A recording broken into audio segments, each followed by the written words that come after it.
ನಮಸ್ತೆ ಪ್ರಿಯ ವೀಕ್ಷಕರೇ, ನಾನು ಡಾಕ್ಟರ್ PK ಪ್ರವೀಣ್ ಬಾಬು, ಆಯುರ್ವೇದ ಮತ್ತು ಮರ್ಮ ಚಿಕಿತ್ಸಾ ತಜ್ಞರು, ಉತ್ತಮ್ ಬಡಾವಣೆ, ಚಿತ್ರದುರ್ಗ ರೋಡ್, ದಾವಣಗೆರೆ. ನಮ್ಮ ಸಂಪೂರ್ಣ ವಿಳಾಸ ಇದೇ ವಿಡಿಯೋನ ಡಿಸ್ಕ್ರಿಪ್ಷನ್ ಬಾಕ್ಸಲ್ಲಿ ಲಭ್ಯ ಮತ್ತು ಆನ್ ಸ್ಕ್ರೀನ್ ಕೂಡ ಲಭ್ಯ. ಅವಶ್ಯಕತೆ ಇದ್ದಂಥವರು ಗಮನಿಸಿ. ನಮ್ಮ ದೂರವಾಣಿ ಸಂಖ್ಯೆ 6360104359. ಏನು ಹೇಳಿ? 6360104359. ಮತ್ತೊಂದು ನಂಬರು 9488836044. ಅವಶ್ಯಕತೆ ಇದ್ದಂಥವರು ಉಪಯೋಗ ಮಾಡ್ಕೋಬೋದು ವೀಕ್ಷಕರೇ. ಇವತ್ತಿನ ವಿಷಯ ಮೂಲವ್ಯಾಧಿ.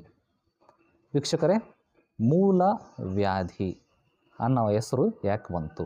ಪೈಲ್ಸ್ ಅಂತ ಹೇಳ್ತಾರೆ. ನಮ್ಮ ದೇಹವನ್ನು ಕಂಟ್ರೋಲ್ ಮಾಡ್ತಿರೋಂಥದ್ದು ಷಡ್ ಚಕ್ರಗಳು. ಅವು ಯಾವ್ಯಾವು?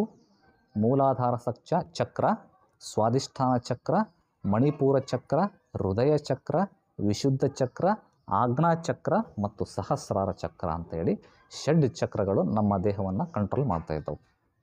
ಮೂಲ ಚಕ್ರ, ಮೂಲಾಧಾರ ಚಕ್ರ ಎಲ್ಲಿರೋದು ಗೊತ್ತಾ ವೀಕ್ಷಕರೇ? ಗುದದ್ವಾರದಲ್ಲಿ.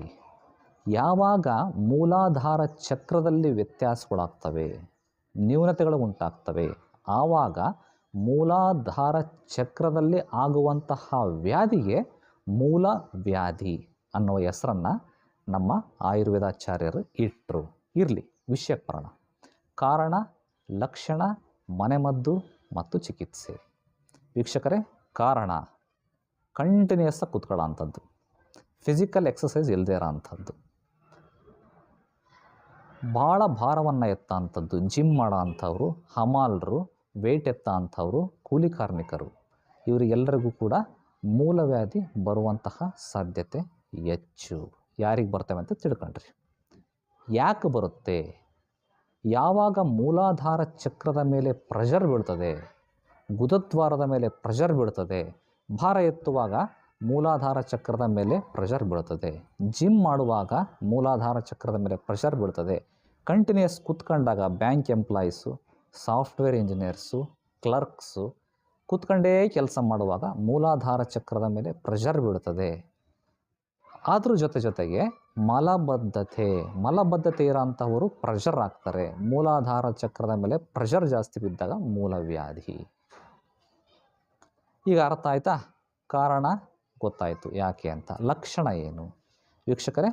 ಆ ಮೂಲಾಧಾರ ಚಕ್ರದಲ್ಲಿ, ಅರ್ಥಾತ್ ಮಲ ವಿಸರ್ಜನೆ ಮಾಡುವಂತಹ ಜಾಗದಲ್ಲಿ ಮೊಳಕೆ ಬರುವಂಥದ್ದು, ಸ್ಕ್ರ್ಯಾಚಸ್ ಆಗೋ ಅಂಥದ್ದು, ರಕ್ತ ಬರೋ ಅಂಥದ್ದು, ಕೀವು ಬರೋ ಅಂಥದ್ದು, ಉರಿ ಆಗೋ ಅಂಥದ್ದು, ನೋವಾಗ ಅಂಥದ್ದು, ನವೆ ಆಗೋ ಅಂಥದ್ದು, ಈ ಥರದ ಎಲ್ಲ ಸಮಸ್ಯೆಗಳು ಎಲ್ಲವೂ ಎಲ್ಲರಿಗೂ ಇರಬೇಕು ಅಂತ ಇಲ್ಲ.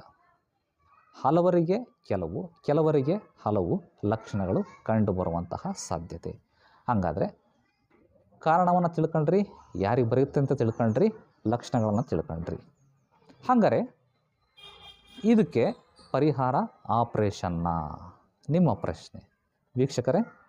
ನಾವು ಶಾಶ್ವತವಾದಂತಹ ಚಿಕಿತ್ಸೆಯನ್ನು ಕೊಡಬೇಕು ಅಂತಂದರೆ ಲಾಕ್ಷಣಿಕ ಚಿಕಿತ್ಸೆಯನ್ನು ಕೊಡಬಾರ್ದು, ಮೂಲಕ್ಕೆ ಚಿಕಿತ್ಸೆಯನ್ನು ಕೊಡಬೇಕು. ಸಿಂಪ್ಟಮ್ಯಾಟಿಕ್ ಚಿಕಿತ್ಸೆಯನ್ನು ಕೊಡಬಾರ್ದು. Reason, we have to treat for the reason. ಕಾರಣಕ್ಕೆ ಚಿಕಿತ್ಸೆಯನ್ನು ಕೊಡಬೇಕು, ಹೇತು ಚಿಕಿತ್ಸೆ ಅಂತ ಹೇಳ್ತಾರೆ. ಇಲ್ಲಿ ಈ ಮೂಲ ವ್ಯಾಧಿ ಬರಲಿಕ್ಕೆ ಕಾರಣ ಏನು? ಕಂಟಿನ್ಯೂಸ್ ಕೂತ್ಕೊಳ್ಳೋ ಅಂಥದ್ದು, ಭಾರ ಎತ್ತಂಥದ್ದು, ಜಿಮ್ಮನ್ನು ಹೆಚ್ಚಿಗೆ ಮಾಡೋಂಥದ್ದು. ಈ ಎಲ್ಲ ಹೇತುಗಳನ್ನು, ಕಾರಣಗಳನ್ನು ವರ್ಜ್ಯ ಮಾಡಿರಿ. ಅದ್ರ ಜೊತೆಗೆ ಮಲ ವಿಸರ್ಜನೆ ಮಾಡುವಾಗ ಮುಕ್ಕಬಾರ್ದು, ಪ್ರೆಷರ್ ಹಾಕಬಾರ್ದು. ಅಯ್ಯೋ, ಮುಕ್ಕದೇ ಇದ್ದರೆ, ಪ್ರೆಷರ್ ಆಗ್ತಾಯಿದ್ರೆ ನಮಗೆ ಲೆಟ್ರಿನ್ ಬರೋದೇ ಇಲ್ಲ ಸರ್ ಅಂತ ನೀವು ಹೇಳ್ತೀರಿ. ಹಾಗಾದರೆ ಆ ಮಲಬದ್ಧತೆ ಆಗೋಕ್ಕೆ ಕಾರಣ ಏನು ಅಂತ ತಿಳ್ಕೋಬೇಕು ವೀಕ್ಷಕರೇ. ಮಲಬದ್ಧತೆ ಆಗೋಕ್ಕೆ ಕಾರಣ ಅಗ್ನಿಮಾಂದ್ಯ, ಹೊಟ್ಟೆಯಲ್ಲಿ ಅಗ್ನಿ ಜಾಸ್ತಿ ಇಲ್ಲದೆ ಇರೋಂಥದ್ದು, ಡೈಜೆಸ್ಟಿವ್ ಎಂಜೈಮ್ಸ್ ಸರಿಯಾಗಿ ಸೀಕ್ರಿಷನ್ ಆಗದೇ ಇರೋಂಥದ್ದು. ಆ ಡೈಜೆಸ್ಟಿವ್ ಎಂಜೈಮ್ಸ್ ಸೀಕ್ರಿಷನ್ ಆಗದೇ ಇದ್ದಾಗ ಅಜೀರ್ಣ ಆಗ್ತದೆ. ಅಜೀರ್ಣ ಆಗಿದ್ದು ಮಲಬದ್ಧತೆಯನ್ನು ಉಂಟು ಮಾಡ್ತದೆ. ಸೊ ನಿಮಗೆ ಟ್ರೀಟ್ಮೆಂಟ್ ಮಾಡಬೇಕಾಗಿರೋದು ಮೂಲವ್ಯಾಧಿಗಲ್ಲ, ಅಜೀರ್ಣಕ್ಕೆ ಚಿಕಿತ್ಸೆಯನ್ನು ಕೊಟ್ಟರೆ ಮಲಬದ್ಧತೆ ನಿವಾರಣೆ ಆಗ್ತದೆ. ಮಲಬದ್ಧತೆ ನಿವಾರಣೆ ಆದರೆ ಮೂಲವ್ಯಾಧಿ ನಿವಾರಣೆ ಆಗ್ತದೆ. ಈಗ ಆಪ್ರೇಷನ್ ಮಾಡ್ಬೇಕಾದ್ರೆ ಏನು ಮಾಡ್ತಾರೆ? ಆಪ್ರೇಷನ್ ಮಾಡುವಾಗ ಇದನ್ನೆಲ್ಲ ನಿಮ್ಮ ಗಮನದಲ್ಲಿ ಇಟ್ಕೊಳ್ಳಲ್ಲ ವೈದ್ಯರು ವೀಕ್ಷಕರೇ. ನಿಮಗೆ ಮಲಬದ್ಧತೆ ಇದೆಯಾ ಅಂತ ಕೇಳಲ್ಲ, ಅಜೀರ್ಣ ಇದೆಯಾ ಅಂತ ಕೇಳಲ್ಲ, ಅಥವಾ ನೀವು ಏನು ಕೆಲಸ ಮಾಡ್ತೀರಿ ಅಂತ ಕೇಳಲ್ಲ. ಅದಕ್ಕೆ ಟ್ರೀಟ್ಮೆಂಟ್ ಮೂಲಕ್ಕೆ ಕೊಡಲ್ಲ. ಅಲ್ಲಿ ಮೊಳಕೆ ಬಂದಿದೆಯಾ ಆ ಜಾಗದಲ್ಲಿ ಕಟ್ ಮಾಡಿ ತೆಗಿ. ಅದನ್ನು ಕಟ್ ಮಾಡಿ ತೆಗಿತೀರಾ, 1 ವರ್ಷ 2 ವರ್ಷ ಆದಮೇಲೆ ಮತ್ತೆ ನೀವು ಮಲಬದ್ಧತೆ ಕಾರಣದಿಂದ ಮುಕ್ಕುತ್ತೀರಿ, ಮತ್ತೆ ಬೇರೆ ಕಡೆ ಮೊಳಕೆ ಬರ್ತದೆ. So operation is not permanent remedy. ಆಪ್ರೇಷನ್ನಿಂದ ಮೂಲವ್ಯಾಧಿಗೆ ಶಾಶ್ವತವಂತಹ ಚಿಕಿತ್ಸೆ ಆಗಲಾರದು. 25 ವರ್ಷಗಳ ವೈದ್ಯಕೀಯ ಅನುಭವದಲ್ಲಿ ನಾನು ನಿಮಗೆ ಹೇಳ್ತಾ ಇರೋಂಥದ್ದು. ನಮ್ಮ ಪೂರ್ವಿಕರು ಕೂಡ ಆಯುರ್ವೇದ ವೈದ್ಯರೇ. ಅವರು ಕೂಡ ಈ ಅನುಭವವನ್ನು ನನಗೆ ಹೇಳಿದ್ದಾರೆ. ನನ್ನ ವೈಯಕ್ತಿಕ ಅನುಭವ 25 ವರ್ಷದ ವೈದ್ಯಕೀಯ ವೃತ್ತಿಯ ಅನುಭವ. ಈ ಚಿಕಿತ್ಸೆ ಹಂಗಾರೆ ನೀವು ಕಾರಣ ತಿಳ್ಕೊಂಡ್ರಿ, ಯಾರಿಗೆ ಬರುತ್ತೆ ಅಂತ ತಿಳ್ಕೊಂಡ್ರಿ, ಲಕ್ಷಣವನ್ನು ತಿಳ್ಕೊಂಡ್ರಿ, ಚಿಕಿತ್ಸೆ ಯಾವುದು ಕೊಡಬೇಕು ಅಂತ ತಿಳ್ಕೊಂಡ್ರಿ. ಶಸ್ತ್ರಚಿಕಿತ್ಸೆನ ಔಷಧಿ ಚಿಕಿತ್ಸೆನ? ಸೊ ಶಸ್ತ್ರಚಿಕಿತ್ಸೆ is not A permanent remedy. ಶಸ್ತ್ರಚಿಕಿತ್ಸೆ ಶಾಶ್ವತ ಪರಿಹಾರ ಆಗಲಾರದು ಅಂತ ನಿಮಗೆ ಅರ್ಥ ಆಯಿತು. ಔಷಧಿ ಚಿಕಿತ್ಸೆ ಯಾವುದು? ಔಷಧಿ ಚಿಕಿತ್ಸೆ ಆಯುರ್ವೇದದಲ್ಲಿ ಎಕ್ಸಲೆಂಟ್. ಕ್ಷಾರ, ಪಾನೀಯ ಕ್ಷಾರ ಅಂತ ಇದೆ ನಮ್ಮ ಚಿಕಿತ್ಸೆಯಲ್ಲಿ. ಕ್ಷಾರ ಕರ್ಮ ಅಂತ ಇದೆ. ಪ್ರತಿಸಾರಣೀಯ ಕ್ಷಾರ ಮತ್ತು ಪಾನೀಯ ಕ್ಷಾರ ಅಂತ 2 ವಿಧ ವೀಕ್ಷಕರೇ.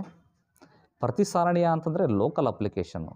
ಇಲ್ಲಿ ಲೋಕಲ್ ಅಪ್ಲಿಕೇಶನ್ ಬೇಕಾಗಿಲ್ಲ. ಪಾನೀಯ ಕ್ಷಾರ ಹೊಟ್ಟೆಯಲ್ಲಿ ಕೊಡುವಂತಹ ಔಷಧಿಗಳನ್ನು ಕೊಟ್ಟಾಗ ಅಗ್ನಿ ದೀಪ್ತಿ ಆಗ್ತದೆ, ಹೊಟ್ಟೆಯಲ್ಲಿ ಡೈಜೆಸ್ಟಿವ್ ಎಂಜೈಮ್ಸು ಉತ್ಪತ್ತಿ ಆಗ್ತದೆ, ಅಜೀರ್ಣ ನಿವಾರಣೆ ಆಗ್ತದೆ, ಮಲಬದ್ಧತೆ ನಿವಾರಣೆ ಆಗ್ತದೆ, ಮಲ ಸರಾಗವಾಗಿ ಹೊರಗಡೆ ಹೋಗ್ತದೆ. ಆವಾಗ ನೀವು ಪ್ರೆಷರ್ ಹಾಕಲ್ಲ. ಲ್ಯಾಟ್ರಿನ್ಗೆ ಹೋಗ್ಬೇಕಾದ್ರೆ ಯಾವಾಗ ಪ್ರೆಷರ್ ಹಾಕಲ್ವೋ ಮೂಲಾಧಾರ ಚಕ್ರದ ಮೇಲೆ ನೀವು ಪ್ರೆಷರ್ ಹಾಕಲ್ಲ, ಒತ್ತಡ ಇರಲ್ಲ. ಆಟೋಮೆಟಿಕಲಿ ಆ ಮೂಲವ್ಯಾಧಿಯ ಜೊತೆಗೆ ನಿಮ್ಮ ಅಜೀರ್ಣ ಸಮಸ್ಯೆ ದೂರ, ಮಲಬದ್ಧತೆ ಸಮಸ್ಯೆ ದೂರ, ಹೊಟ್ಟೆಗೆ ಸಂಬಂಧಪಟ್ಟಿರುವಂತಹ ಗ್ಯಾಸ್ಟ್ರಿಕ್ಕು, IBS ಇತ್ಯಾದಿ ಕೂಡ ದೂರ. ನೋಡಿ ಆಯುರ್ವೇದದ ಬ್ಯೂಟಿ. ಬೇರೆ ಪದ್ಧತಿಯಲ್ಲಿ ಒಂದು ಚಿಕಿತ್ಸೆಯನ್ನು ಕೊಟ್ಟರೆ ಸೈಡ್ ಎಫೆಕ್ಟ್ ಉಂಟು. ಇಲ್ಲಿ ನಾವು ಮೂಲವ್ಯಾಧಿ ಚಿಕಿತ್ಸೆ ಕೊಟ್ಟರೆ ಸೈಡ್ ಬೆನಿಫಿಟ್ಸ್ ಉಂಟು. ಮೂಲವ್ಯಾಧಿ ಚಿಕಿತ್ಸೆ ತಗೊಂಡ್ರೆ ಗ್ಯಾಸ್ಟ್ರಿಕ್ ವಾಸಿ, ಮಲಬದ್ಧತೆ ವಾಸಿ, ಇದರದ ಬೆನಿಫಿಟ್ಸ್. ಸೊ ಈ ನಿಟ್ಟಿನಲ್ಲಿ ಚಿಕಿತ್ಸೆಯನ್ನು ಕೊಟ್ಟಾಗ ಮಾತ್ರ ಮೂಲವ್ಯಾಧಿಗೆ ಶಾಶ್ವತವಾದಂತಹ ಪರಿಹಾರ ಆಗಬಹುದು, ಆಗ್ತದೆ, ಹೊರತಾಗಿ ಶಸ್ತ್ರಚಿಕಿತ್ಸೆಯಿಂದ ಅಲ್ಲ. ಈ ರೀತಿ ನಾವು ಲಕ್ಷಾಂತರ ಜನಕ್ಕೆ ಕೊಟ್ಟಾಗಿದೆ, ರಿಸಲ್ಟನ್ನು ಪಡೆದಾಗಿದೆ. ಈ ವಿಷಯವನ್ನು ಎಲ್ರಿಗೂ ಶೇರ್ ಮಾಡಿ. ಹಂಗಾರೆ ಏನಾದ್ರು ಒಂದು ಮನೆಮದ್ದು ಹೇಳ್ಬಿಡ್ರಿ ಸರ್ ಅಂತ. ನೀವು ಮನೆಮದ್ದು ಕೇಳೋದು ಸಹಜ ವೀಕ್ಷಕರೇ. ತಾತ್ಕಾಲಿಕವಾಗಿ ಮನೆಮದ್ದನ್ನು ತಗೋಬೇಕು ಅಂತ ಆಸೆ ಇತ್ತು ಅಂತಂದರೆ ನೆಲ್ಲಿಕಾಯಿ, ತಾರೆಕಾಯಿ ಮತ್ತು ಹಳಲೆಕಾಯಿ ಪುಡಿಗಳನ್ನು ತಂದು ಸಮ ಪ್ರಮಾಣದಲ್ಲಿ ಮಿಕ್ಸ್ ಮಾಡಿ ಆ ಪುಡಿಯನ್ನು ದಿನ ರಾತ್ರಿ 1 ಚಮಚ ಪುಡಿಯನ್ನು ಅರ್ಧ ಲೋಟ ಬಿಸಿನೀರು ಹಾಕೊಂಡು ಕುಡೀರಿ. ಮಲ ಸರಾಗವಾಗಿ ಆಗ್ತದೆ. ತಾತ್ಕಾಲಿಕವಾಗಿ ನಿಮಗೆ ಮಲಬದ್ಧತೆಯಿಂದ ಮುಕ್ತಿ ಸಿಗ್ತದೆ. ಆ ಮೂಲವ್ಯಾಧಿಯಿಂದನೂ ಕೂಡ ತಾತ್ಕಾಲಿಕವಾಗಿ ನಿಮಗೆ ಮುಕ್ತಿ ಸಿಗ್ತದೆ. ಶಾಶ್ವತವಾದ ಪರಿಹಾರ ಬೇಕು ಅಂತಂದರೆ ಆಯುರ್ವೇದ ವೈದ್ಯರನ್ನು ಸಂಪರ್ಕ ಮಾಡಿ. ಶಾಶ್ವತವಾಗಿ ಮೂಲವ್ಯಾಧಿಯಿಂದ ನೀವು ಮುಕ್ತಿಯನ್ನು ಪಡೆಯಿರಿ. ವಿಷಯವನ್ನು ಎಲ್ರಿಗೂ ಶೇರ್ ಮಾಡಿ. ಮುಂದಿನ ಸಂಚಿಕೆಯಲ್ಲಿ ಮತ್ತೆ ಭೇಟಿಯಾಗೋಣ. ಧನ್ಯವಾದಗಳು ವೀಕ್ಷಕರು.